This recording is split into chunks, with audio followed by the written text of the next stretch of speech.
লোকে আমাকে সবসময় জিজ্ঞেস করে যে কানাই, এখন তুমি বড় হয়ে গেছো, এই বাচ্চাদের সাথে থেকে তুমি সবসময় দুষ্টুমি করো কেন? তুমি বড় হয়ে গেছো, বড়দের মতো থাকো। বেশিরভাগ লোকে এটা বুঝতে পারে না, ভাবে উনি তো ভগবান, ভগবানের মতো গম্ভীর নয় কেন? এবারে আমি কি করে বোঝাবো সবাইকে যে আমার ভগবান হওয়ার পিছনে যে সবচেয়ে বড় রহস্য, তা হলো এই বাচ্চারাই। আমার শক্তি কোথা থেকে আসে? সমস্ত সমস্যার সমাধান করার শক্তি এই বাচ্চাদের থেকেই তো আসে। জীবনে বাঁচার শক্তি, সংসারকে প্রেম শেখাবার শক্তি এই বাচ্চাদের থেকেই আসে। কারণ বাচ্চাদের থেকে বড় কোনো ভগবান হয় না। এবারে দেখুন না, পুরাণ আর বেদের কোনো জ্ঞান নেই ওদের, কিন্তু খুব ভালোভাবেই জানে যে একজন উদাস ব্যক্তির মন কি করে ভোলানো যায়, কি করে তাকে আনন্দ দেওয়া যায়। আর এই এক বিশাল ব্যাপার। কোনো ন্যায়, কোনো নীতির জ্ঞান নেই ওদের, কোনো ভেদাভেদ করতে জানে না। কিন্তু এটা অবশ্যই জানে একজন একা অজানা ব্যক্তিকে নিজের দলের সদস্য কি করে বানাতে হয়, কি করে তাকে আপন করতে হয়। আর এক বড় ব্যাপার, এই বাচ্চাদের থেকে অনেক কিছু শেখার আছে। তাই আপনারাও নিজেদের জীবনে গম্ভীর হওয়ার চেষ্টা কখনোই করবেন না। আর যদি করেন তাহলে এই সংসার খুবই নিরস লাগবে আপনার। আপনিও বাচ্চাদের মতো নিষ্পাপ থাকুন আর নিজেকে আনন্দে রাখুন। লাভ আর ক্ষতির ঊর্ধ্বে গিয়ে সম্পর্ককে দেখুন। জ্ঞান অর্জন করার পরিবর্তে ভালোবেসে সম্পর্ক পালন করুন। আপনি নিজেই বুঝে যাবেন যে এই সংসার কতটা সুন্দর। রাধা রাধা। কথায় আছে, জীবনে সম্পর্ক নিয়ে কখনো অঙ্ক কষা উচিত নয়। এই কথা তো ঠিক। যদি এই সম্পর্কে লাভ, ক্ষতি, গুণ, ভাগ এসব চলে আসে, তাহলে সবকিছু শুধু ব্যবসা হয়ে যায়। এই পুরো খেলাটাই হয়ে যায় অঙ্কের। আর এই জীবন নিশ্চিত রূপে অঙ্ক কষা নয়। এই জীবনে আনন্দকে বাড়ানো, কষ্টকে কমানো গণিতের খেলা নয়, ব্যবহার আর প্রেমের খেলা। কখনো কারোর মাথায় হাত রেখে তাকে শুভেচ্ছা জানালে হয়তো সেটা রাধা রাধা। বিপদ, বিপদের কথা শুনলে আমরা সবাই সচেতন হয়ে যাই। এই সংসারে এরকম কোনো প্রাণী নেই যে বিপদে পড়েনি, যে বিপদে ঘিরে থাকেনি। এবার কেউ কেউ বিপদের মুখোমুখি হয়ে বিজয় লাভ করেছে, কেউ কেউ তা পারেনি। কিন্তু বেশিরভাগ লোকেই বিপদের এই সময় কেটে যাওয়ার পরে বিপদের বিষয়ে ভুলে যায়। আর এটাই তার সব থেকে বড় ভুল হয়। বিপদের সাথে জড়িত এই তিনটি কথা সব সময় মনে রাখবেন। প্রথম, যারা আপনাকে বিপদে আপনি মনে রাখেন, তাহলে বিপদ ভুলেও কখনো আপনার জীবনে আর আসবে না। রাধা রাধা। মানুষ জন্ম নেয়, আর জন্ম নিলেই তার জীবনযাত্রা শুরু হয়ে যায়। তারপর সে পরিশ্রম করে, লড়াই করে, আর সে তার ফল অবশ্যই পায়। সেই নিজের জীবনযাত্রা নিজেই সাজায়। তার জীবনে ভয় ততক্ষণ প্রবেশ করে না যতক্ষণ না সে জীবনে কিছু অর্জন করে। একবার সে কিছু পেয়ে গেলে তারপরে সেটা হারিয়ে যাওয়ার ভয় মনের মধ্যে জন্ম নেয়। তারপর সে ভাগ্য, জ্যোতিষ, ভবিষ্যৎ এইসব দেখতে ব্যস্ত হয়ে পড়ে। আমি আপনাকে একটা প্রশ্ন করছি, আপনি যখন এই সংসারে এসেছিলেন, কি নিয়ে এসেছিলেন যে আপনি হারাবেন? কিছুই না।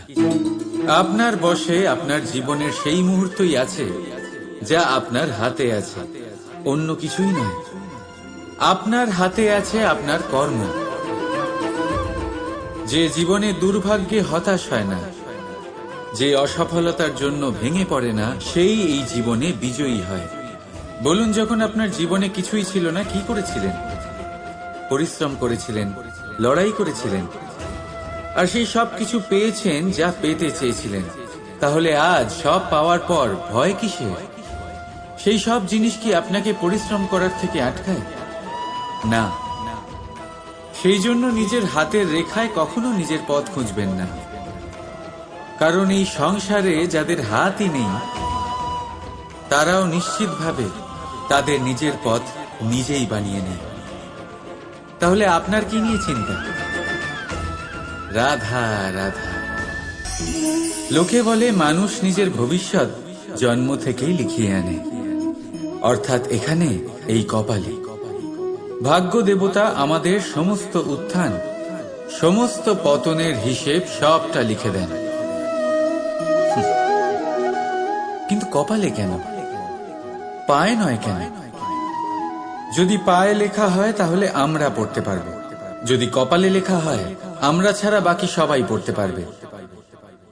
এবারে আমাদের কপাল এখানে তাই প্রতিফলিত হয় যা আমাদের মস্তিষ্কে আছে, আর মস্তিষ্কে থাকে আমাদের ভাবনা। তাই এই ভাবনার ধনাত্মক হওয়া অত্যন্ত জরুরি। এতে বিকাশের জন্য স্থান রাখুন, এতে সবাইকে একসাথে নিয়ে চলার ভাবনা রাখুন, আর বিশ্বাস করুন, আপনার মস্তিষ্কের এই ভাবনা সাফল্য রূপে আপনার কপালে অবশ্যই লিখিত হবে, কারণ আপনার ভাবনাই সত্য হয়ে আপনার জীবনে আসে। রাধা রাধা। সংসারে প্রত্যেক মানুষের মনের গভীরে অনেক রকমের চিন্তা লুকিয়ে আছে। পিতামাতার চিন্তা, সন্তানের চিন্তা, স্ত্রীর চিন্তা, কাজের চিন্তা, ভবিষ্যতের চিন্তা, ইত্যাদি ইত্যাদি। মানুষের এই মন নানান চিন্তায় ভরা, কিন্তু আস্তে আস্তে এই চিন্তা চিতা হয়ে ব্যক্তিকে সমাপ্ত করে দেয়। আপনাদের একটা কথা মনে করিয়ে দিই, যে কথা আপনারা আগে থেকেই জানেন। কি অদ্ভুত ব্যাপার, তাই না? আপনি এই সংসারে আসার আগেও এই সংসার ছিল, আপনি যখন এই সংসার থেকে যাবেন তারপরেও এই সংসার থাকবে। অর্থাৎ আপনার আসার আগে এবং আপনার যাওয়ার পর যে সময়, সেটা আপনার হাতে নেই। তাহলে আপনার হাতে কি আছে? আপনার হাতে আছে সেই সময় যেটা আপনি এখন কাটাচ্ছেন, সেই সময় যখন আপনি আমার কথা শুনছেন আর পর্যবেক্ষণ মনকে একাগ্র করে তোলে। রাধা রাধা। আমরা মানুষ যাকে ভালোবাসি তার জন্য সব কিছু করতে পারি। যেমন ধরুন, মা আর বাবা নিজের সন্তানের জন্য কি না করেন। তারা জন্ম থেকে চেষ্টা করেন যাতে তাকে সেই সব দিতে পারেন যা তার প্রয়োজন। ওর স্বাস্থ্য যাতে ঠিক থাকে তাই ওর দেখাশোনা করেন, ওর জন্য চিন্তা করেন। আজীবন চেষ্টা করেন, ধন অর্জন করেন যাতে সন্তানকে একটা বাড়ি দিতে পারেন, যাতে সন্তান খুশি থাকে। কিন্তু এর মধ্যে কিছু না কিছু অবশ্যই অনুচিত। এবার আপনি জিজ্ঞেস করবেন, এর মধ্যে অনুচিত কি আছে? আমাদের নিজেদের সন্তানকে কিছু দিয়ে যদি আমরা সন্তুষ্টি লাভ করি, তাহলে এতে ভুল কি? এবার আপনি এটা বুঝতে পারছেন না যে আপনার সন্তানকে ভবিষ্যতে এর অনেক বড় মূল্য দিতে হতে পারে। আপনার সন্তানকে, আর কারণ নয়। যখন সে কিছু পেতে চাইবে, সেই সন্তান সর্বপ্রথম আপনার দিকে তাকাবে। নিজে পরিশ্রম করে সেটা পাওয়ার চেষ্টা সে কখনোই করবে না। আর যখন সেটা পাবে না, তখন সব থেকে বেশি দুঃখ সেই আপনার সন্তানেরই হবে। তাই যদি সন্তানকে কিছু দিতে হয়, তাহলে বাড়ি নয়, শিক্ষা দিন। একটা ভালো চরিত্র নির্মাণ করার চেষ্টা করুন, কারণ একটা ভালো চরিত্রই এই সংসারে সফলতার চরম শিখরে পৌঁছতে পারে। রাধা রাধা। নির্মাণ করতে গেলে প্রথমে ভাঙনের জ্ঞান অত্যন্ত আবশ্যক। তার উদাহরণ আমি দেব এর দ্বারা।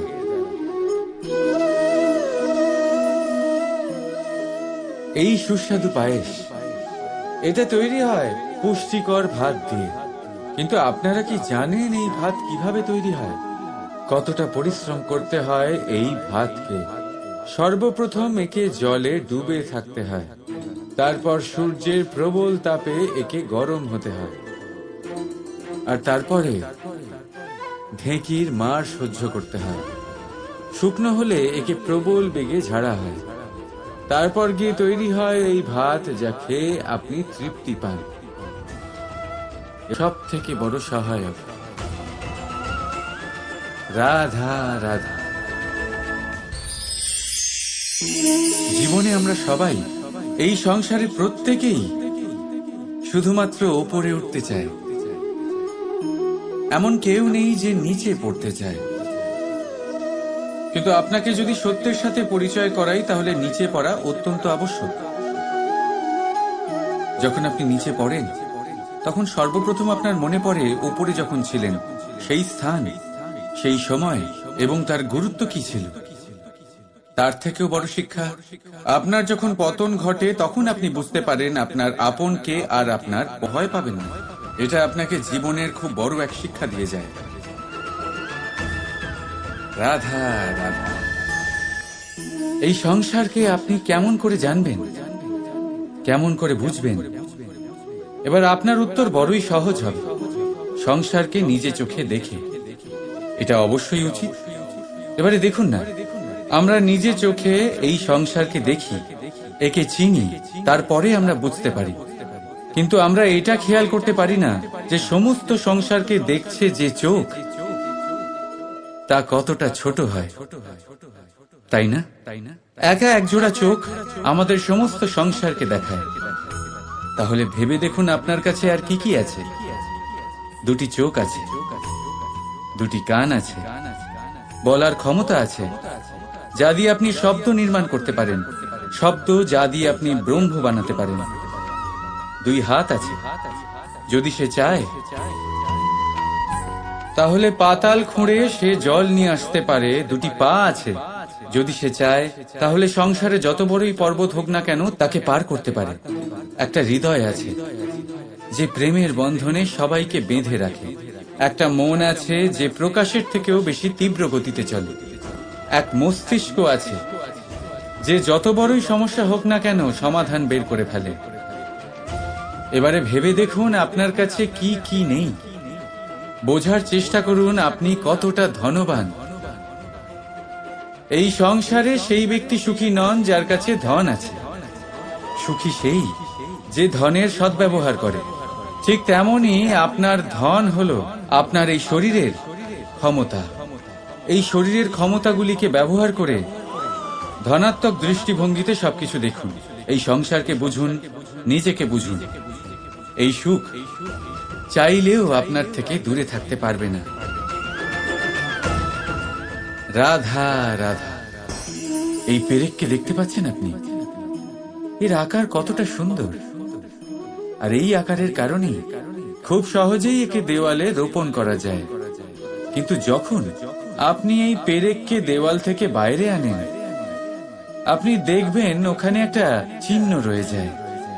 ঠিক এমনই হলো আমাদের মুখ থেকে বের করা কড়া শব্দ। যখনই আমাদের মুখ থেকে এই কটাক্ষ বেরোয়, তখন তা কোনো ব্যক্তির মনকে আঘাত করে। আর তারপরে আপনি যতই তার কাছে ক্ষমা চান না কেন, কিন্তু তাও তার সেই ঘা পূরণ হয় না। আপনার বলা সেই কথা, সেই কঠোর চিহ্ন ওই ব্যক্তির মনের দেওয়ালে খোদাই হয়ে থাকে। সেই জন্য আমি সবসময় বলি, এই শব্দের শক্তিকে আপনারা বুঝুন, এর মাহাত্ম্যকে বুঝুন। এই শব্দ ব্রহ্ম। কারণ যেভাবে আপনাকে এই শব্দ বিজয়ী করে তোলে, সেইভাবেই এই শব্দ আপনার ব্যাকুলতার কারণে, আপনার বাচন ভঙ্গির কারণে, আপনার অতি উৎসাহের কারণে আপনাকে বিপরীত প্রহারও করতে পারে, যতই আপনার মন সুন্দর ও মধুর হোক না কেন। রাধা রাধা। আসুন আজকে আমরা কথা বলি ভাষার বিষয়ে। এই ভাষা কত অদ্ভুত এক শক্তি, কিন্তু কখনো কখনো আমরা এই তর্কে লিপ্ত হয়ে যাই যে কোন ভাষা সর্বশ্রেষ্ঠ। কখনো কখনো এই সমস্যায় আটকে পড়ি, যখন সামনের জনের ভাষা ভিন্ন আর আমাদের ভিন্ন, না আমরা তার কথা বুঝতে পারি না সে আমাদের। আচ্ছা ঠিক আছে, কিন্তু কেউ আমাকে এটার মানে স্পষ্ট করে বোঝান। সূর্যমুখী, সূর্যের কিরণের কোন ভাষা সে বুঝতে পারে যে সূর্য ওঠার সাথে সাথে সেও ফুটে ওঠে? চকর, চকরের কাছে এমন কোন ইন্দ্রিয় আছে যে সে চাঁদের শীতলতা অনুভব করতে পারে? গরু এমন কোন সঙ্গীত শিখেছে? রাধা রাধা। ব্যক্তি কখন সফল হয়, কখন অসফল, কখন ক্ষতি হয়, কখন লাভ, কখন জয় হয়, কখন পরাজয়, এসব কিসের উপরে নির্ভরশীল? বেশিরভাগ লোকেই বলবেন পরিস্থিতির ওপর, আর সেটা ঠিকও। যদি বাইরে বর্ষার পরিবেশ থাকে, তবে সেখানে বস্ত্র কিভাবে শুকোতে পারে? যদি ঝড়ের পরিবেশ থাকে, তাহলে নৌকা কিভাবে পার করানো যেতে পারে? কিন্তু যদি আমি আপনাকে আসল সত্যি বলি, তাহলে অসফলতার কারণ পরিস্থিতি নয়, সেই পরিস্থিতিকে স্বীকার করে নেওয়া। প্রত্যেকের জীবনে এরকম সময়ে অবশ্যই আসে যখন আমরা চাইলেও পরিস্থিতিকে পাল্টাতে পারি না। পরিস্থিতিকে পাল্টানো অসম্ভব হয়ে ওঠে। এরকম সময়ে একটাই উপায় আছে, পরিস্থিতিকে নয়, মনস্থিতিকে বদলান, আর দেখবেন সবকিছু ভালো হবে। কারণ এই মনস্থিতি আপনার জীবনের সব থেকে বড় সম্বল, সব থেকে বড় সাথী। দেখুন, অপবাদ, অসফলতা প্রত্যেকের জীবনের একটা অংশ অবশ্যই, কিন্তু আপনাকে নিরন্তর চেষ্টা করে যেতে হবে, পুনরায় ঘুরে দাঁড়িয়ে এগিয়ে যেতে হবে, তবেই সফলতা আসবে। যদি এতই সহজ হতো সফল হওয়া, তাহলে সবাই সফল হতো, তাই তো? রাধা রাধা।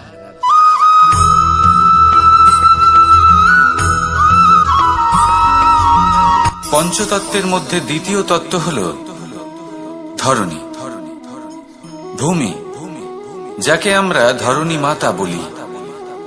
এই ধরণী ধৈর্য ধারণ করে, আর এর ওপরেই আমাদের সমগ্র সংসার নির্ভরশীল। কারণ এই ভূমি সহ্য ক্ষমতা রাখে, এর সহ্য ক্ষমতা হল অপরিসীম। সন্তান যতই আঘাত প্রদান করুক না কেন, প্রেম পূর্বক সহ্য করে, আর তার বদলে অমূল্য রত্ন প্রদান করে। সন্তান যদি হাল চালায়, তাহলে তার বদলে তাকে অন্ন প্রদান করে। এটাই হলো ধরণী। এবার এর থেকে আমরা কি শিক্ষা পেতে পারি? এটাই যে কারোর জন্য কিছু করা বা কাউকে কিছু দেওয়া মনে কোনো কামনা ছাড়াই। আর এই কথাটা বুঝে যান, যদি কারোর জন্য কামনা না রেখে বা কোনো পাওয়ার আশা না রেখে কারোর জন্য কিছু করেন বা কারোকে কিছু দেন, যদি এটা আপনি শিখতে পারেন, তবে আপনি ভালোবাসতে শিখে গেছেন। আর সেই জন্যই এই ধরিত্রীকে মাতা বলা হয়। কারণ মাতা শুধু উনি নন যিনি গর্ভে সন্তানকে ধারণ করেন, মাতা তো উনিও যিনি জীবন বাঁচতে শেখান, যিনি জীবন বাঁচার উদাহরণ প্রদান করেন। তাহলে ধরণীর থেকে এই নিঃস্বার্থ ভাব শিখুন, নিঃস্বার্থ ভালোবাসা শিখুন, আর এই ভালোবাসার সাথেই বলুন রাধা রাধা।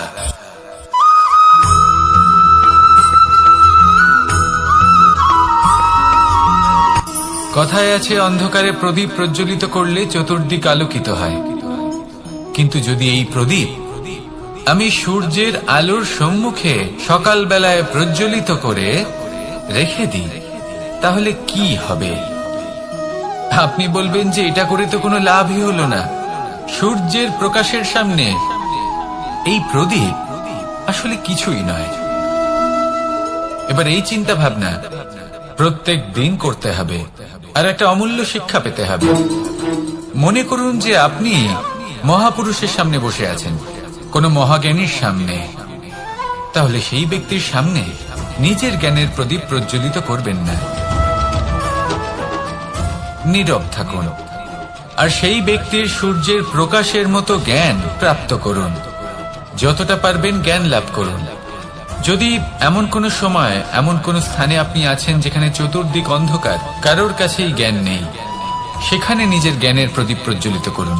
এমন করলে দুদিক থেকেই আপনার লাভ হবে, আপনার জ্ঞান প্রাপ্তিও হবে আর জ্ঞানের সঠিক প্রয়োগও করতে পারবেন। আর এই মন প্রসন্ন হয়ে বলবে, রাধা রাধা।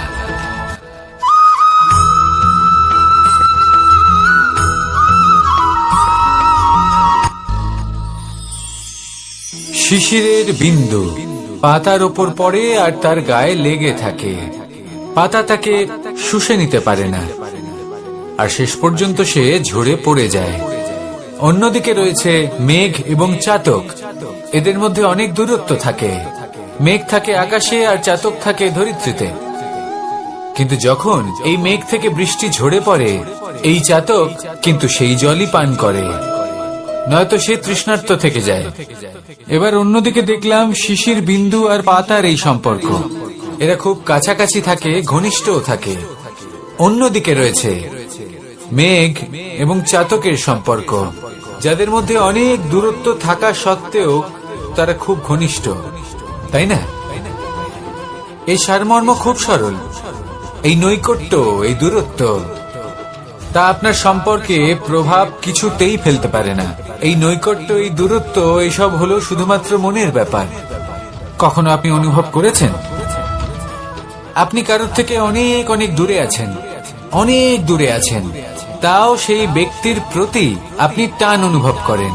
সেখানে আপনি কারোর সাথে প্রত্যেক দিন অতিবাহিত করেন, সমস্ত জীবন অতিবাহিত করেন, সব থেকে বেশি সময় তার সাথে অতিবাহিত করেন, তাও তার প্রতি সেই টান অনুভব করেন না। এই সংকেত হলো মনের দূরত্বের।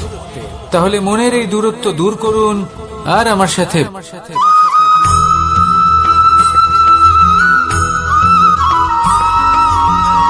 এই সংসারে কোন বস্তু হোক বা ব্যক্তি হোক, তার একার গুরুত্ব কিন্তু খুব বেশি নয়।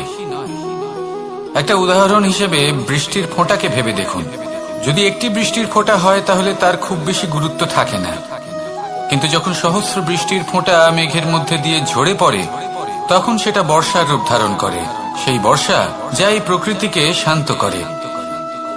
সেইভাবেই পাথরের ছোট টুকরো, তার খুব বেশি গুরুত্ব থাকে না, কিন্তু যখন অসংখ্য পাথরের টুকরো একত্রিত হয় তখন তা পর্বতের আকার ধারণ করে। সেইভাবেই কিছু মানুষ যখন একত্রিত হন তখন তৈরি হয় পরিবার।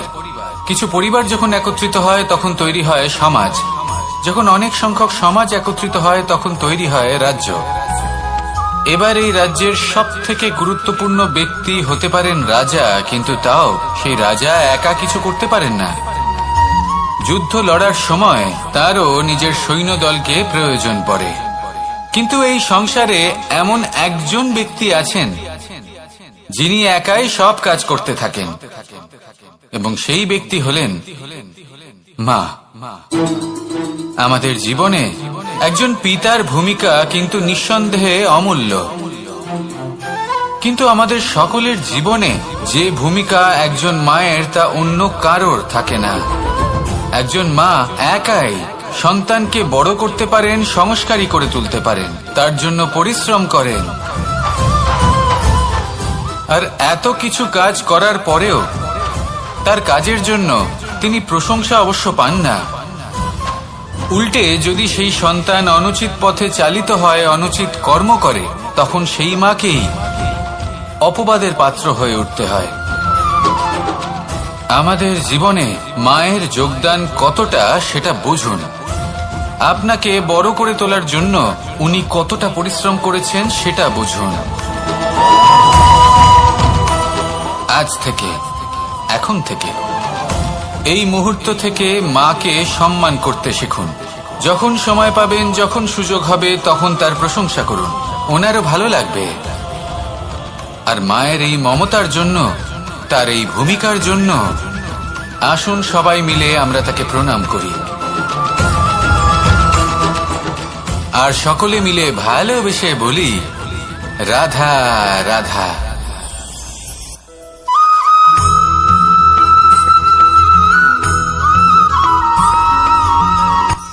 এই সংসারে সাফল্য লাভ করার জন্য জ্ঞানের প্রয়োজন হয়, পরিশ্রমের প্রয়োজন হয়, দৃঢ় নিষ্ঠার প্রয়োজন হয়, নিরন্তর চেষ্টা করা প্রয়োজনীয়। কিন্তু আরো কিছু আছে যা অত্যন্ত প্রয়োজনীয় এবং গুরুত্বপূর্ণ। তা হলো ভালো বন্ধু। তাদের থাকা অত্যন্ত প্রয়োজনীয়। যদি ভালো বন্ধু থাকে তাহলে সময় এলে তারা ঢাল হয়ে আপনাকে সুরক্ষা করবেন। সময় এলে অস্ত্রের মতো শত্রুকে সংহারও করবেন। যদি তিনি জ্ঞানী হন, তাদের মধ্যে সদ্গুণ থাকে, তাহলে এই সব গুণ আপনার মধ্যেও প্রবেশ করবে। তাহলে সাফল্যের জন্য ভালো বন্ধু পাওয়া অত্যন্ত প্রয়োজনীয়। কিন্তু শুধু বন্ধু কেন, ভালো শত্রুও থাকা প্রয়োজনীয়। এবার আপনি ভাববেন, আমি কি বললাম? যদি আপনার জীবনেও ভালো অর্থাৎ শক্তিশালী শত্রু থাকে, তাহলে আপনিও শক্তিশালী হতে থাকবেন। এই শত্রু আপনাকে প্রেরিত করবে আরো বেশি শক্তিশালী হয়ে ওঠার। কখনো কোনো হরিণকে দেখুন, তীব্র গতিতে দৌড়তে থাকে। কেন তীব্র গতিতে দৌড়য়? এই কারণে নয় যে কোথাও তার জন্য মধুর ঘাস অপেক্ষা করে রয়েছে, না।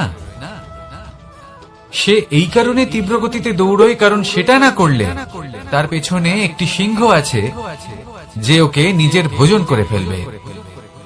তাই জীবনে বিপদ, সংকট, এই সবকিছুও হলো অত্যন্ত গুরুত্বপূর্ণ। তার সম্মুখীন হতে শিখুন আর আমার সাথে ভালোবেসে বলুন রাধা রাধা।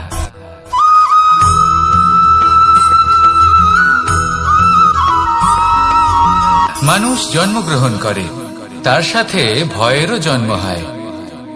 ছোটবেলা থেকেই আমাদের মনে কোনো না কোনো প্রকারের ভয় থেকেই যায়।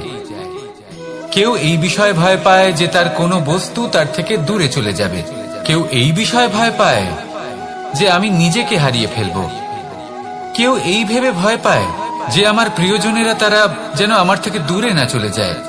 কেউ এই ভেবে ভয় পায় যে আমরা যেন পথ না হারিয়ে ফেলি, আদি ইত্যাদি। কিন্তু সত্যি কথা বলতে ভেবে দেখুন, এই ভয় বাস্তবে কি?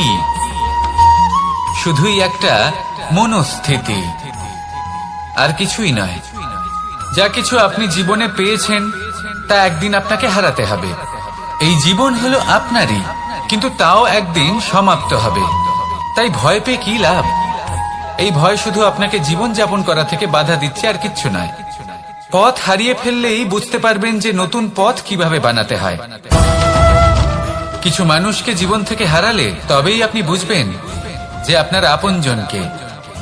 এই ভয়ের কারণে ভীত হয়ে থাকবেন না। এই তারা নক্ষত্র অন্ধকারের অভাবে গুরুত্ব হারায়। শিবকেও মহাদেব হওয়ার জন্য বিষপান করতে হয়েছিল। প্রত্যেক পরিস্থিতি, প্রত্যেক সাফল্য আপনার পরীক্ষা নেবে। তাতে উত্তীর্ণ হওয়া হলো আপনার কর্ম। যখনই আপনি ভয় পাবেন বা সংকটের সম্মুখীন হবেন, তখন সাহসের সাথে তার সম্মুখীন হন। মনে রাখবেন, যে সম্মুখীন হতে জানে সাফল্য তার সাথে সবসময় থাকে। আসুন আর আমার সাথে ভালোবেসে বলুন রাধা রাধা।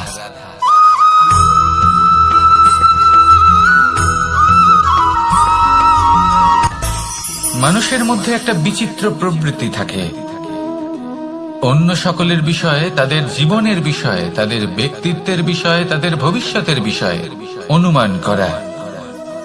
এটা হলো অনুচিত। কারোর অতীতকালকে দেখে লোকে ভবিষ্যৎ বলে দিতে পারেন, বর্তমানকে দেখে ভবিষ্যতের বিষয়ে অনুমান করে ফেলেন।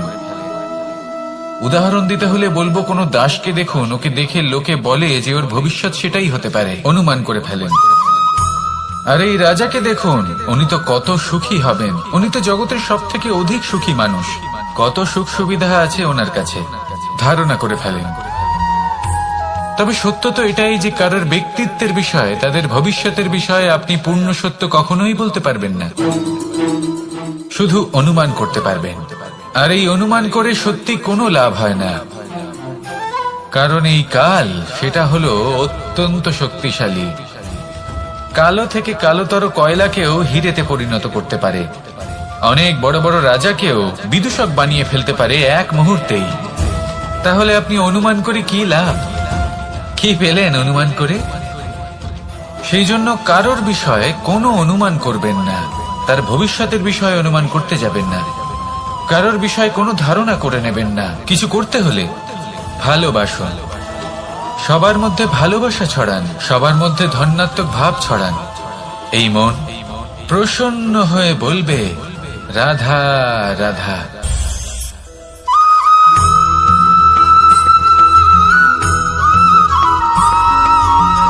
এই সংসারে সব থেকে বেশি কোমল বস্তু হলো রেশম। এই রেশম এতটাই কোমল হয় যে এর পুরো একটা থান শুধুমাত্র একটা হাতে ধরা সম্ভব। কখনো ভেবে দেখেছেন এই রেশম কিভাবে হয়? একটি কীট তার লালার দ্বারা উৎপন্ন হয়।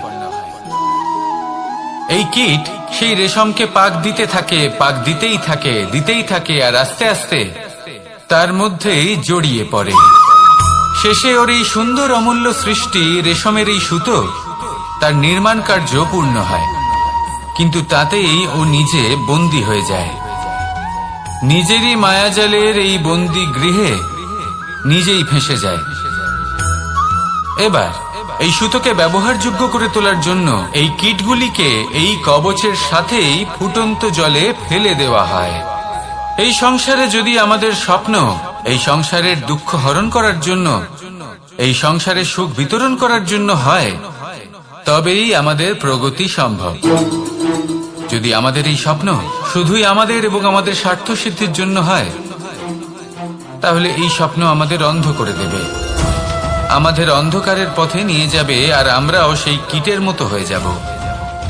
নিজেদেরই মায়াজালে আমরা নিজেই ফেঁসে যাব, আর শেষে আমরা যদি কিছু লাভ করি তা হবে একাকিত্ব, অন্ধকারময় মৃত্যু।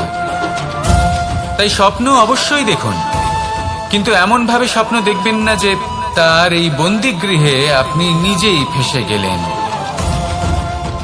স্বপ্ন দেখুন পরোপকারে।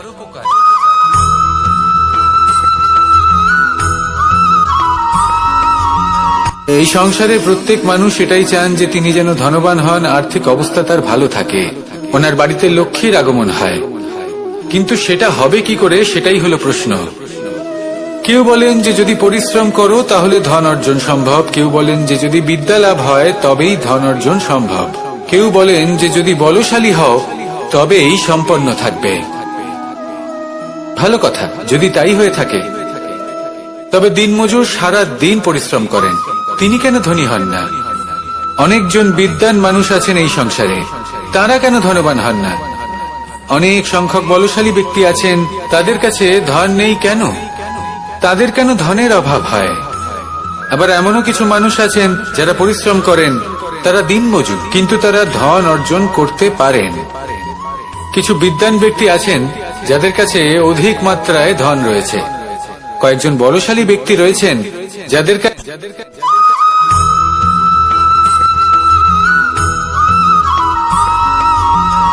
পিতা আর পুত্রের সম্পর্ক অত্যন্ত মধুর হয়ে থাকে।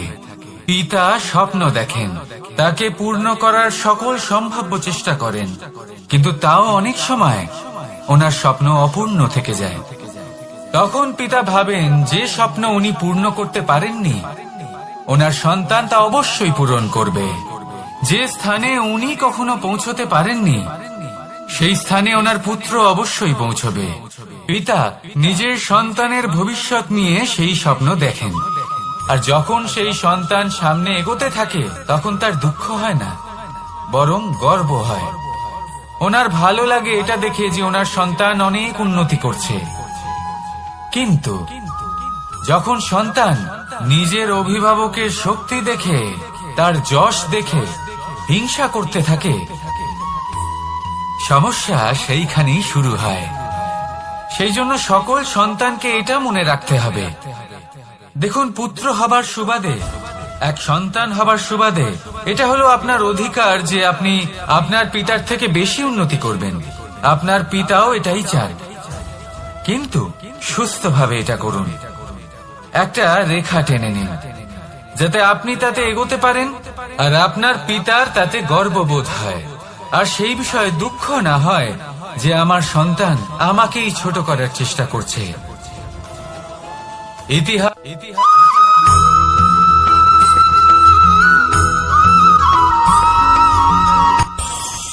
এই সংসারে আমরা প্রকাশ কোথা থেকে পাই?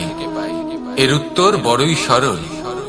ভোরে যখন সূর্যোদয় হয় তখন প্রকাশের কিরণ আমাদের ঘরে এসে পৌঁছয়।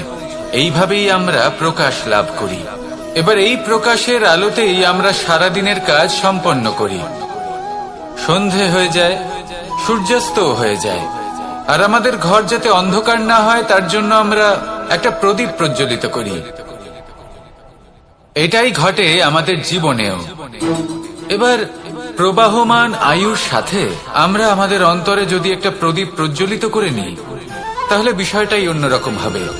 এবার আপনি বলবেন কোন প্রকাশের কথা বলছি যা আমাদের অন্তরে জাগ্রত করা সম্ভব? আমাদের আত্মার মাঝে প্রেমের প্রকাশ জাগ্রত করার কথা বলছি। কারণ আমাদের এই জীবন এও হলো দিনের আলোর মতো। আজ প্রকাশ আছে, কিন্তু কোনোদিন অবশ্যই অস্ত হবে। কিন্তু অস্ত হবার আগে যদি আমরা আমাদের আত্মার মাঝে প্রেমের এই প্রকাশ উজ্জ্বলিত করে নিই তাহলে আমাদের সন্ধ্যাকালও আমরা আনন্দে এবং প্রেমে যাপন করব। তাহলে আসুন আর আমার সাথে ভালোবেসে বলুন, রাধা রাধা।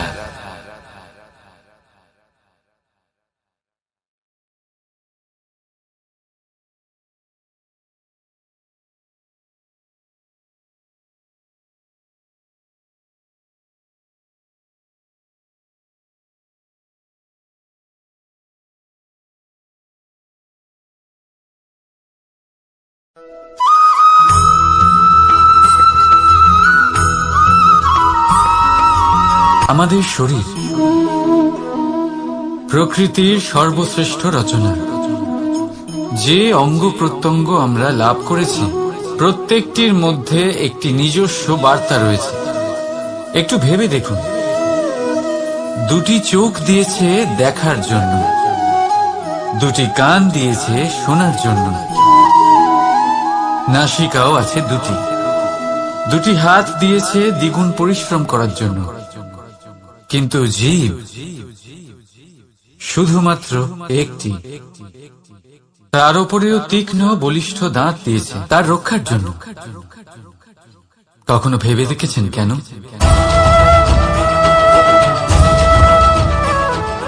কারণ শব্দ আর শব্দের প্রয়োগ মানুষের সবচেয়ে বড় অস্ত্র, যার প্রয়োগ যত ভেবে চিন্তে করা যায় মানুষ তার জীবনে ততটাই উপরে উঠতে পারে। তাহলে মনে রাখুন, দেখুন, শুনুন আর বুঝুন বেশি, বলুন কম। রাধা রাধা।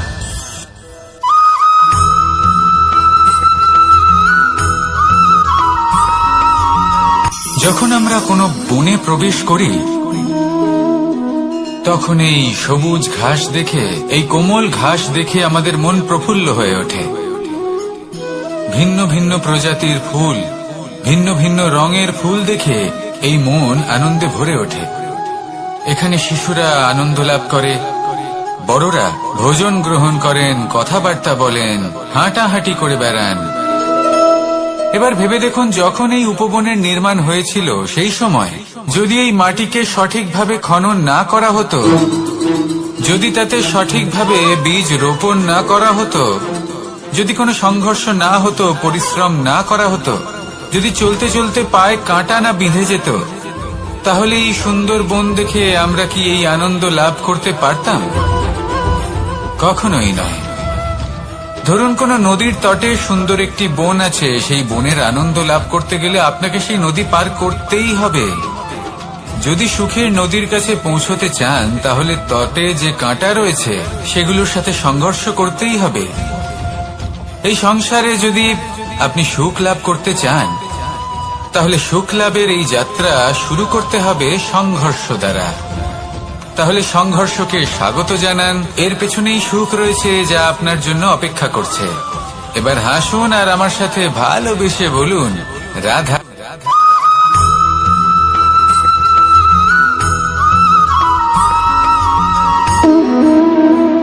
সম্পর্ক হলো আমাদের জীবনের একটি আধার। কিছু সম্পর্ক এমন যা আমরা জন্মসূত্রে লাভ করি, যেমন পরিবার, মা, বাবা। কিছু সম্পর্ক আছে যে আমরা জীবনে অর্জন করে থাকি, তা সে প্রেমের হোক, স্নেহের হোক বা বন্ধুত্বের। এই সকল সম্পর্ক লাভ করার বা গড়ে তোলার 5টি ধাপ রয়েছে। প্রথম ধাপ, কোনো ব্যক্তির সাথে আলাপ হওয়া, তার সাথে কথা বলা বা তাকে দেখা। দ্বিতীয় ধাপ, সে ব্যক্তিকে আমাদের ভালো লাগা। তৃতীয় ধাপ, আমাদের এটা চাইতে শুরু করা যে জীবনে এই ব্যক্তি যেন আমাদের বন্ধু হন, আমাদের জীবনে থাকেন, বা আমাদের কাউকে ভালোবেসে ফেলা। আর এটা আমাদের ভাবা বা চাওয়া যে সেই ব্যক্তি যেন আজীবন আমার সাথে থাকেন, আমার জীবনে আমার সাথী হয়ে। চতুর্থ ধাপ, লাভ করা। এবার এই ধাপটি অনেক মানুষের পক্ষেই খুবই সরল হয়, বড়ই সরল ভাবে নিজেদের সঙ্গীকে লাভ করে থাকে। কিছু মানুষের জন্য এই ধাপ অত্যন্ত কঠিন হয়ে থাকে। অনেক প্রতিকূল পরিস্থিতির উপর জয়লাভ করে তারা সঙ্গীকে লাভ করেন, কিন্তু লাভ অবশ্যই করেন। এরপরে আসে পঞ্চম, অন্তিম এবং সব থেকে গুরুত্বপূর্ণ ধাপ। সেটা হলো সেই সম্পর্ক পালন করা। এটা হলো এমন এক বিষয় যা প্রত্যেক মানুষের শেখা উচিত। যদি ব্যক্তি নিজের জীবনে সম্পর্ক রক্ষা করতে শিখে যান, তবে প্রত্যেক সম্পর্ক তার জীবনকে স্বর্গ করে তুলবে। আসুন আর আমার সাথে ভালোবেসে বলুন, রাধা রাধা।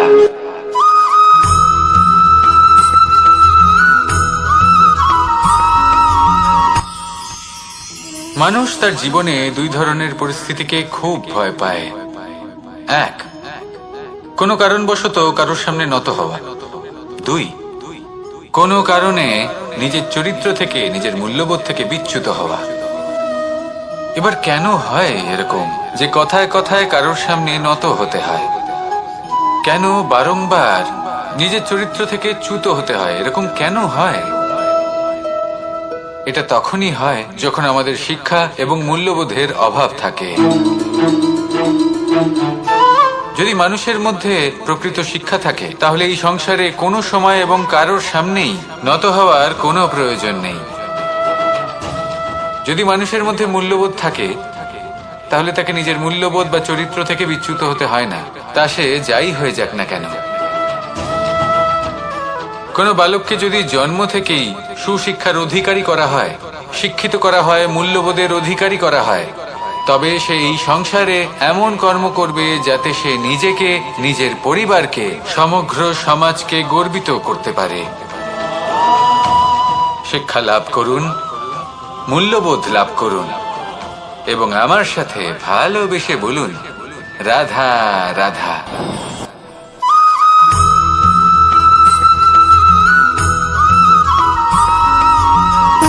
সুখ, দুঃখ এবং শক্তি, এই তিন হলো এই সংসারের ত্রিদেবের মতো। আমাদের জীবনে যা কিছু ঘটছে এই তিনটির ভিত্তির উপরেই হচ্ছে। আসলে এই সংসারের একটা নিয়ম আছে, যখনই আপনি কিছু লাভ করেন, এই সংসার আপনার পরীক্ষা নেয়। এটা জানার জন্য আপনার পরীক্ষা নেয় যে আপনি যা কিছুই লাভ করেছেন, আপনি কি আদৌ সেটার যোগ্য কিনা। ঠিক সেইভাবেই এই সুখ, দুঃখ এবং শক্তি আপনার পরীক্ষা নিয়ে থাকে। যখন সুখ আসে তখন সে আপনার পরীক্ষা নেয় যে আপনার মধ্যে অহংবোধ জাগ্রত হয়নি তো। যদি অহংবোধ চলে আসে তাহলে সুখ সেখানেই সঙ্গ ত্যাগ করে। দুঃখ আপনার ধৈর্যের পরীক্ষা নিতে থাকে, আর যদি আপনার মধ্যে ধৈর্য না থাকে তাহলে এটা আপনাকে আরো বেশি দুঃখের গভীর অন্ধকারে ঠেলে দেবে। সেখানে শক্তি পরীক্ষা নেয় আপনার বিনম্রতার। যদি আপনি বিনম্র না হন, তাহলে হয় এই শক্তি আপনার সঙ্গ ত্যাগ করবে, নয় এই শক্তি বিনম্রতার অভাবে আপনার পতনের কারণ হতে পারে। এই সংসারে যে কোনো ব্যক্তি যিনি এই পরীক্ষায় উত্তীর্ণ হয়ে থাকেন, এই জীবনে তিনি সাফল্য লাভ করেন। আসুন আমার সাথে ভালোবেসে বলুন, রাধা রাধা।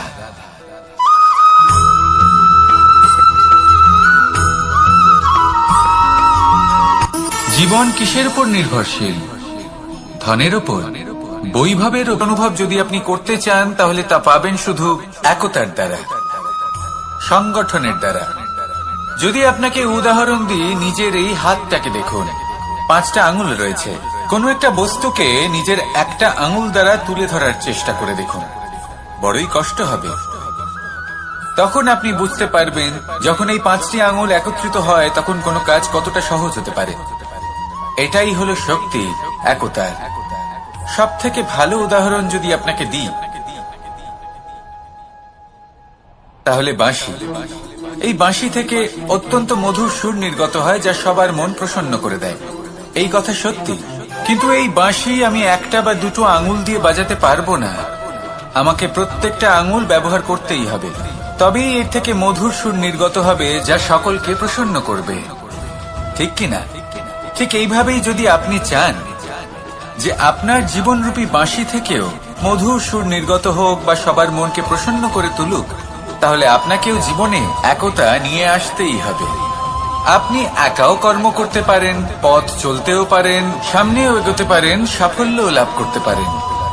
কিন্তু যখন সকলে একসাথে এগোবেন, সেই পথে চলবেন, সেই কর্মই করবেন, তখন লক্ষ্যে অবশ্যই পৌঁছবেন, সাফল্য অবশ্যই লাভ করবেন।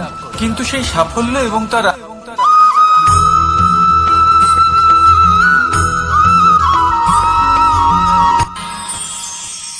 আমরা সবাই সূর্যকে সম্মান কেন করি? কারণ আমরা জানি যে সন্ধেবেলা যখন সূর্যাস্ত হবে তখন শুধুমাত্র অন্ধকার বাকি থাকবে। ঠিক কিছুটা এরকমই হয় আমাদের মাতা পিতাও, যিনি আমাদের জন্ম দেন, আমাদের ভরণ পোষণ করেন, আমাদের বড় করেন, আমাদের প্রেম প্রদান করেন। কখনো কখনো তাদের মুখ থেকে কটু কথা নিঃসৃত হয়, আমাদের দুঃখ হয়, কিন্তু তখন আমাদের এটা বোঝা উচিত এগুলি নিঃসৃত হচ্ছে আমাদেরই মঙ্গলের জন্য। যেমন সূর্যদেব, উনিও উত্তাপ দিয়ে থাকেন আমাদেরই মঙ্গলের জন্য, যাতে ফসল পাকতে পারে, যাতে জল বাষ্প হয়ে মেঘ হতে পারে, বৃষ্টি হতে পারে, আর এই সংসারে নিরন্তর জলের প্রবাহ থাকে। আমাদের মাতা পিতা, তাদের কঠোর আচরণ, তাদের কঠোর অনুশাসনের পেছনে লুকিয়ে থাকে ওনাদের ভালোবাসা। আমাদের তা বুঝতে হবে, সসম্মানে ওনাদের গ্রহণ করতে হবে। কারণ ঠিক সূর্যাস্তের পরে যেমন চতুর্দিক অন্ধকারচ্ছন্ন হয়ে যায়, তেমনি আমাদের জীবন থেকে যখন আমাদের মাতা পিতা চলে যায় তখন আমাদের জীবনেও শুধু এবং শুধুমাত্র অন্ধকারই ছেয়ে থাকে। সেই জন্য নিজের মাতা পিতাকে সম্মান করুন, ওনাদের ভালোবাসা প্রদান করুন। এই মন আর এই জীবন প্রসন্ন হয়ে বলবে, রাধা রাধা।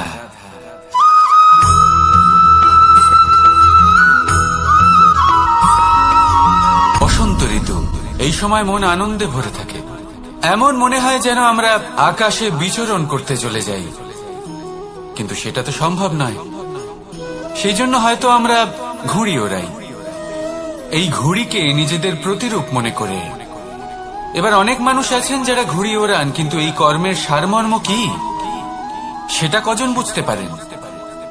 আপনি এটা মনে করুন যে আপনি হলেন সেই ঘুড়ি, আর এই সুতো যিনি ধরে রয়েছেন তিনি হলেন পরমাত্মা। আর এই সুতো যেখান থেকে শুরু হয় সেই লাটাই হলো আমাদের কর্মচক্র। এবার আপনি নিজেই অনুমান করুন যে এই উড়ান কার ওপর নির্ভরশীল, পরমাত্মার ওপর আর আপনার কর্মের ওপর। যদি পরমাত্মা আপনার হাত ধরে থাকেন, আপনার সাথে থাকেন, যদি আপনি শুভ কর্ম করতে থাকেন, আপনি এই আকাশে উড়তে থাকবেন। কিন্তু কোথাও কোথাও যদি পরমাত্মার সাথে এই বন্ধন ছিন্ন হয়, আপনার কর্মচক্র খারাপ হয়ে যায় বা থেমে যায়, তাহলে আপনার এই ঘুড়ি কেটে যাবে আর দূরে কোনো গাছের ডালে গিয়ে আটকে যাবে। তাই শুধুমাত্র ঘুড়ি ওড়াবেন না, তার থেকে শিখুন, পরমাত্মার সাহচর্যে থাকুন, সবসময় শুভ কর্ম করতে থাকুন আর সবসময় এই আকাশে উড়তে থাকুন। আসুন আর আমার সাথে ভালোবেসে বলুন রাধা।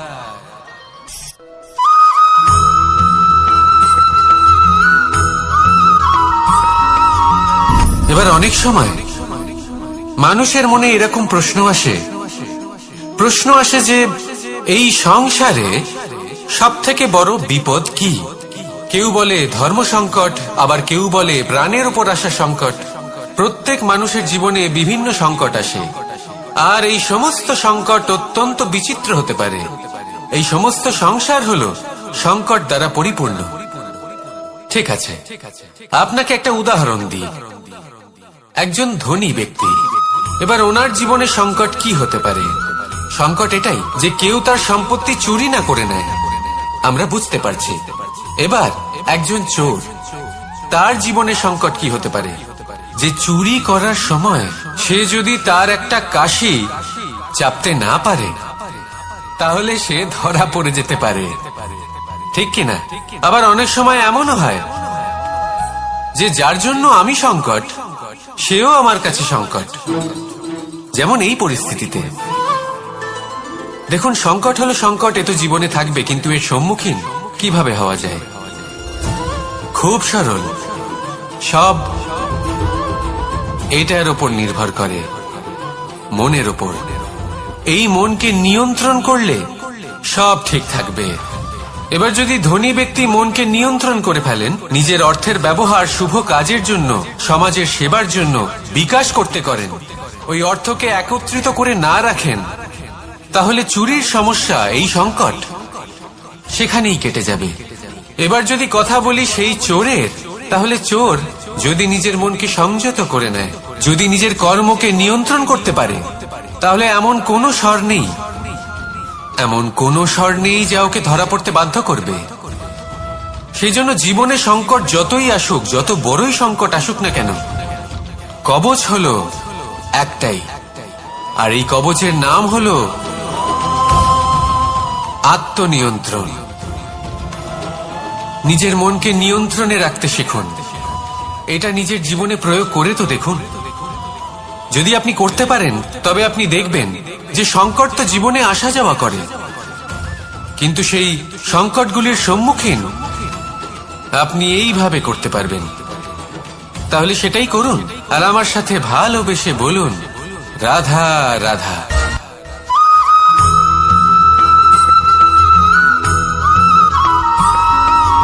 জীবনে যখন কোনো ব্যক্তি নিজের লক্ষ্য প্রাপ্তির জন্য নিরন্তর পরিশ্রম করতে থাকেন, চেষ্টা করতে থাকেন, তখন তিনি কষ্ট অনুভব করেন, কখনো শারীরিক কষ্ট, কখনো মানসিক কষ্ট। এবার উনি এটা ভাবতে থাকেন যে আমি কি উচিত করছি নাকি অনুচিত করছি। কারণ অন্যদিকে এমন একজন ব্যক্তিও আছেন যিনি একদমই পরিশ্রম, চেষ্টা করছেন না। তিনি মদিরা পান করেন, বিলাসিতায় জীবন কাটান, অলস প্রকৃতির হয়ে ওঠেন, নিদ্রাতে বিলীন হয়ে থাকেন, আর ভাবেন যে তিনি সুখ লাভ করছেন। কিন্তু এরকম কেন হয়? কারণ যখন আমরা সৎ পথে থাকি, উচিত পথে চলি, লক্ষ্য প্রাপ্ত করার জন্য চেষ্টা করতে থাকি, তখন আমাদের ভেতরে থাকা নেতিবাচক শক্তি এবং পাপ এই দেহকে ত্যাগ করে দেয়। আর এই অনুভূতিটাই আমাদের দুঃখের অনুভূতি দেয়, কষ্ট দেয়। এবার সেখানে যদি আমরা কুপথে চলি, অনুচিত পথে চলতে থাকি, তাহলে আমাদের ভেতরে থাকা পুণ্য এবং ধনাত্মক শক্তি আমাদের দেহ ত্যাগ করে দেয়। আর এই অনুভূতির কারণেই আমরা সুখ অনুভব করি। কিন্তু কখনো ভাববেন যে এই সুখ বেশি সময় পর্যন্ত থাকে না। সেই জন্য সবসময় মনে রাখবেন, যদি আপনি জানেন যে এটাই আপনার লক্ষ্য, এটাই উচিত পথ, শুভ পথ, তাতে নিরন্তরভাবে এগিয়ে যেতে চেষ্টা করতে থাকুন। এই কষ্ট আপনাকে সুখের পরাকাষ্ঠায় কখন পৌঁছে দেবে তা আপনি জানতেই পারবেন না। আসুন আমার সাথে ভালোবেসে বলুন রাধা রাধা।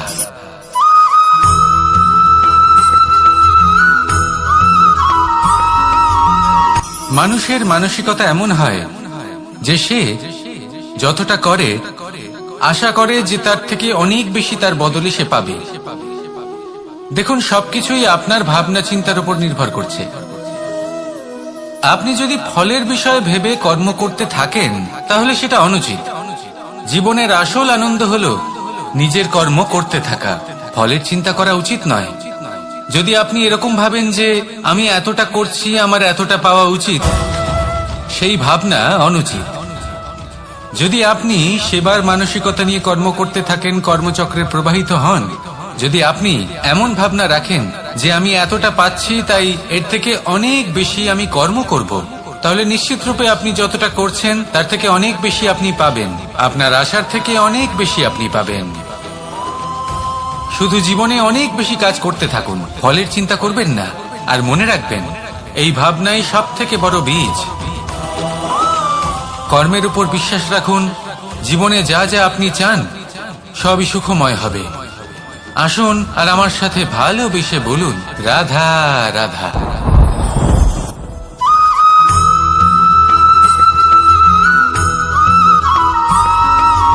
আমাদের শরীর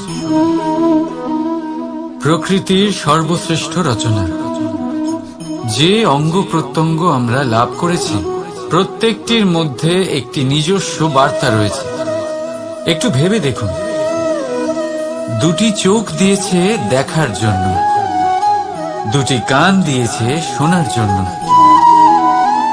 নাসিকাও আছে দুটি, দুটি হাত দিয়েছে দ্বিগুণ পরিশ্রম করার জন্য।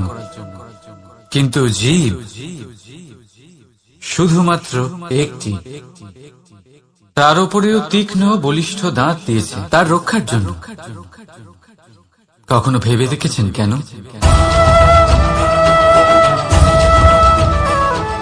কারণ শব্দ আর শব্দের প্রয়োগ মানুষের সবচেয়ে বড় অস্ত্র, যার প্রয়োগ যত ভেবে চিন্তে করা যায় মানুষ তার জীবনে ততটাই উপরে উঠতে পারে। তাহলে মনে রাখুন, দেখুন, শুনুন আর বুঝুন বেশি, বলুন কম। রাধা রাধা।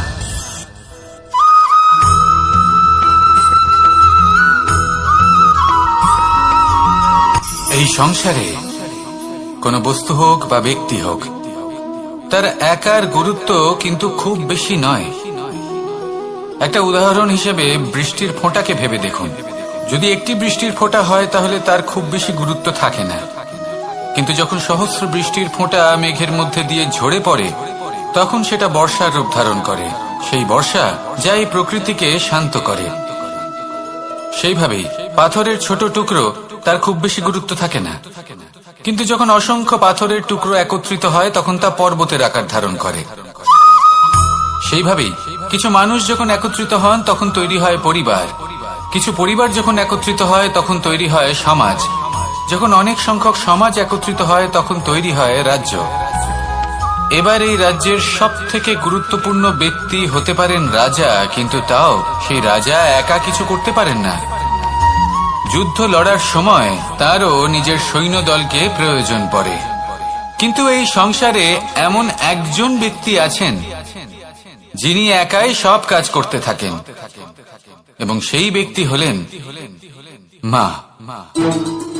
আমাদের জীবনে একজন পিতার ভূমিকা কিন্তু নিঃসন্দেহে অমূল্য, কিন্তু আমাদের সকলের জীবনে যে ভূমিকা একজন মায়ের তা অন্য কারোর থাকে না। একজন মা একাই সন্তানকে বড় করতে পারেন, সংস্কারী করে তুলতে পারেন, তার জন্য পরিশ্রম করেন। আর এত কিছু কাজ করার পরেও তার কাজের জন্য তিনি প্রশংসা অবশ্য পান না। উল্টে যদি সেই সন্তান অনুচিত পথে চালিত হয়, অনুচিত কর্ম করে, তখন সেই মাকেই অপবাদের পাত্র হয়ে উঠতে হয়। আমাদের জীবনে মায়ের যোগদান কতটা সেটা বুঝুন। আপনাকে বড় করে তোলার জন্য উনি কতটা পরিশ্রম করেছেন সেটা বুঝুন। আজ থেকে, এখন থেকে, এই মুহূর্ত থেকে মাকে সম্মান করতে শিখুন। যখন সময় পাবেন, যখন সুযোগ হবে তখন তার প্রশংসা করুন। ওনারও ভালো লাগবে। আর মায়ের এই মমতার জন্য, তার এই ভূমিকার জন্য আসুন সবাই মিলে আমরা তাকে প্রণাম করি, আর সকলে মিলে ভালোবেসে বলি রাধা রাধা।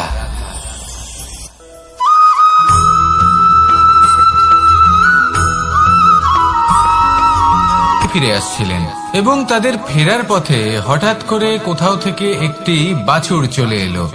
এই দুই বোন ভয়ভীত হয়ে গেলেন আর তাদের হাত থেকে সেই আটা পড়ে গেল, মাটিতে মিশে গেল।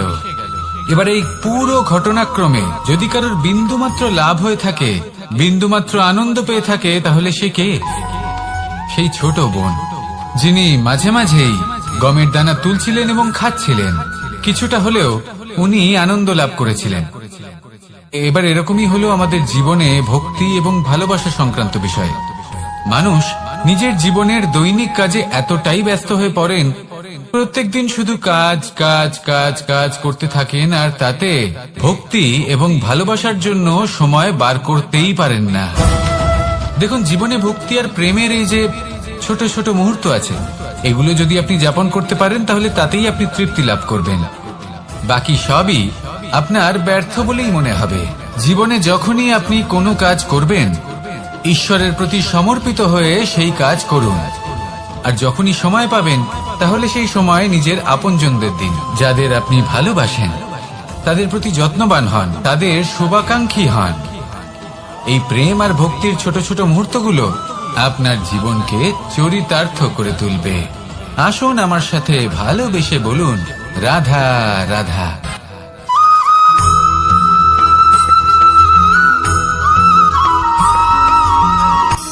শক্তি, শক্তি অর্জন করা এতটা কঠিন নয় যতটা শক্তি লাভ করার পরে সেই শক্তি সামলানো কঠিন হয়। কারণ যেই মানুষ শক্তি লাভ করে তার মনে গর্ববোধ জন্মায়, জন্মায় অহংকার, জন্মায় জেদ। তাই শক্তি প্রাপ্ত করার সাথে বিনম্র থাকাও অত্যন্ত আবশ্যক। আর এটা আমাদের শেখা উচিত বৃক্ষের থেকে। বৃক্ষ যা আমাদের ফল দেয়, বৃক্ষ যা যত ফল দেয় ততটাই ঝুঁকে যায়। আমরা পাথর মারি ওই বৃক্ষের থেকে ফল প্রাপ্ত করার জন্য। সেই পাথরের মার সহ্য করেও বৃক্ষ আমাদের ফল দেয়। কোনো গর্ববোধ নেই, কোনো অহংকার বোধ নেই। আর সেই জন্য এই বৃক্ষের পুজো করা হয়। এটাই হলো মাহাত্ম্য শক্তির সাথে বিনম্রতা। যদি এই শক্তির সৃজন করে থাকে, সাহায্য করে থাকে, সম্বল হয়ে থাকে, তবেই সেই শক্তি উপযুক্ত। আর নয়তো সেই শক্তি একদিন আপনাকে আসক্ত অবশ্যই করবে। তাহলে শক্তি অবশ্যই অর্জন করুন, কিন্তু তার সাথে সেই শক্তি সামলানোর মতো বিবেকও আপনাকে অবশ্যই জাগ্রত করতে হবে। তাহলে আসুন আমার সাথে ভালোবেসে বলুন রাধা রাধা।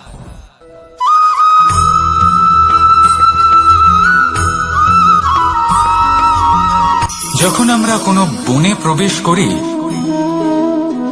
তখন এই সবুজ ঘাস দেখে, এই কোমল ঘাস দেখে আমাদের মন প্রফুল্ল হয়ে ওঠে। ভিন্ন ভিন্ন প্রজাতির ফুল, ভিন্ন ভিন্ন রঙের ফুল দেখে এই মন আনন্দে ভরে ওঠে। এখানে শিশুরা আনন্দ লাভ করে, বড়রা ভোজন গ্রহণ করেন, কথাবার্তা বলেন, হাঁটাহাঁটি করে বেড়ান। এবার ভেবে দেখুন, যখন এই উপবনের নির্মাণ হয়েছিল সেই সময় যদি এই মাটিকে সঠিকভাবে খনন না করা হতো, যদি তাতে সঠিকভাবে বীজ রোপণ না করা হতো, যদি কোনো সংঘর্ষ না হতো, পরিশ্রম না করা হতো, যদি চলতে চলতে পায়ে কাঁটা না বিঁধে যেত, তাহলে এই সুন্দর বন দেখে আমরা কি এই আনন্দ লাভ করতে পারতাম? কখনোই নয়। ধরুন কোনো নদীর তটে সুন্দর একটি বন আছে, সেই বনের আনন্দ লাভ করতে গেলে আপনাকে সেই নদী পার করতেই হবে। যদি সুখের নদীর কাছে পৌঁছতে চান, তাহলে তটে যে কাঁটা রয়েছে সেগুলোর সাথে সংঘর্ষ করতেই হবে। এই সংসারে যদি আপনি সুখ লাভ করতে চান, তাহলে সুখ লাভের এই যাত্রা শুরু করতে হবে সংঘর্ষ দ্বারা। তাহলে সংঘর্ষকে স্বাগত জানান। এর পেছনেই সুখ রয়েছে যা আপনার জন্য অপেক্ষা করছে। এবার হাসুন আর আমার সাথে ভালোবেসে বলুন, রাধা।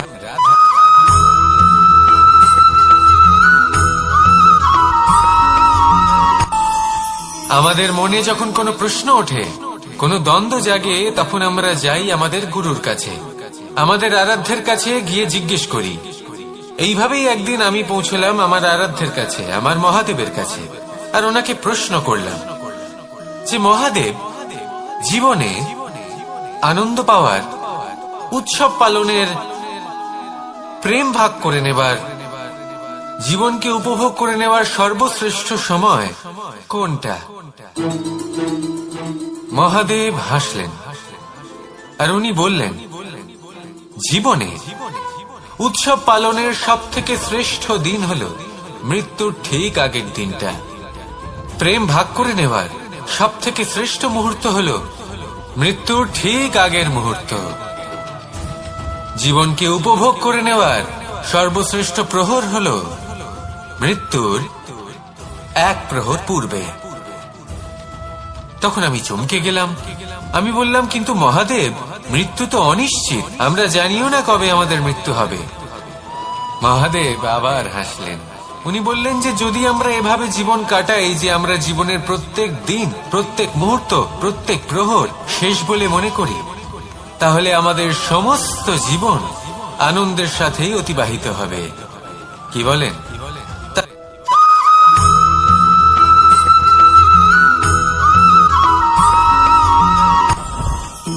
জীবনে কিছু শেখা অত্যন্ত গুরুত্বপূর্ণ।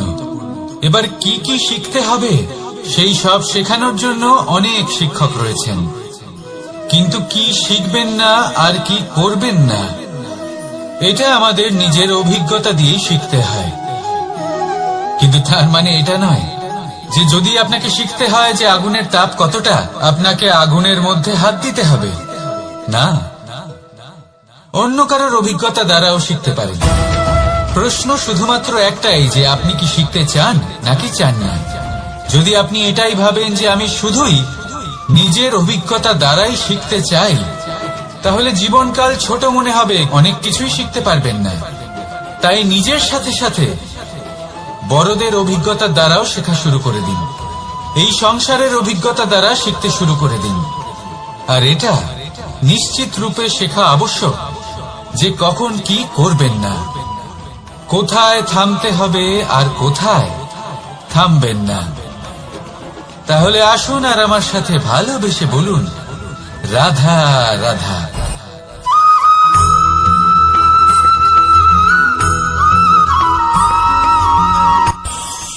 এই সংসারে আমরা প্রকাশ কোথা থেকে পাই? এর উত্তর বড়ই সরল।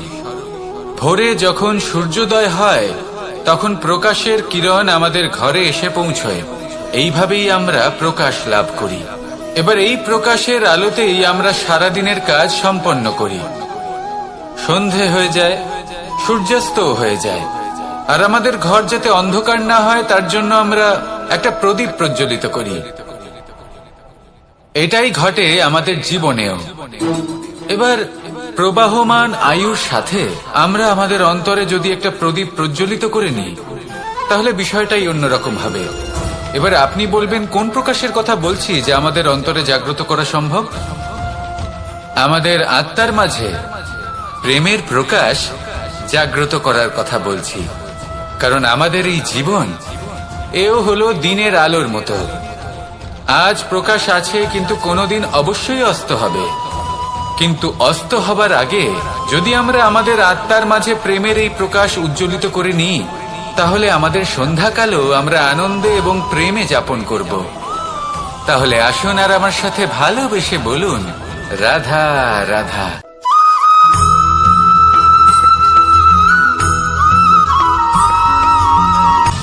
সময়, জীবন, কাল। দেখতে গেলে এই তিনটি শব্দ একটি শব্দেরই সমার্থক শব্দ মনে হয়, কিন্তু এই শব্দগুলির অর্থ কি সমান? কখনোই নয়। হ্যাঁ, এই সময় চলতে থাকে, জীবন চলতে থাকে, কালচক্র চলতে থাকে। এই সময় কেটে যায়, কিন্তু এই জীবন একে যাপন করতে হয়। কি বলেন? এই জীবনে কিছু করুন বা কিছু না করুন, জীবন এমনি কেটে যাবে, আপনি জানতেও পারবেন না। কিন্তু সেটা আমাদের উদ্দেশ্য নয়, একে যাপন করতে হবে। এই জীবনে প্রেরণা পেতে শিখুন, প্রেরণা দিতে শিখুন, আহ্বান গ্রহণ করতে শিখুন, আহ্বান জানাতে শিখুন, মহান কাজ করতে শিখুন, ধন্যাত্মক বোধ জাগিয়ে তুলুন। জীবন অতিবাহিত করার অর্থ কি তা আপনি শিখে যাবেন। কারণ সময় কেটে যায়, সমস্ত যুগ কেটে যায়, কিন্তু জীবনের রীতি জীবন কাটিয়ে দেওয়া নয়, জীবন যাপন করা। এই জীবন সম্পূর্ণরূপে অনুভব করতে হবে, নতুন পথ বানাতে হবে। এবারে যদি এই জীবন বাঁচার সময় একবার ভেবে দেখুন, যদি মনে প্রেম থাকে, সদ্ভাবনা থাকে, তাহলে কি হবে? এই জীবনকে বাঁচার অনুভূতিটাই অন্যরকম হয়ে যাবে, একটা আনন্দময় অনুভূতি লাভ করবেন। তাহলে এটাই করুন, আর আমার সাথে ভালোবেসে বলুন, রাধা রাধা।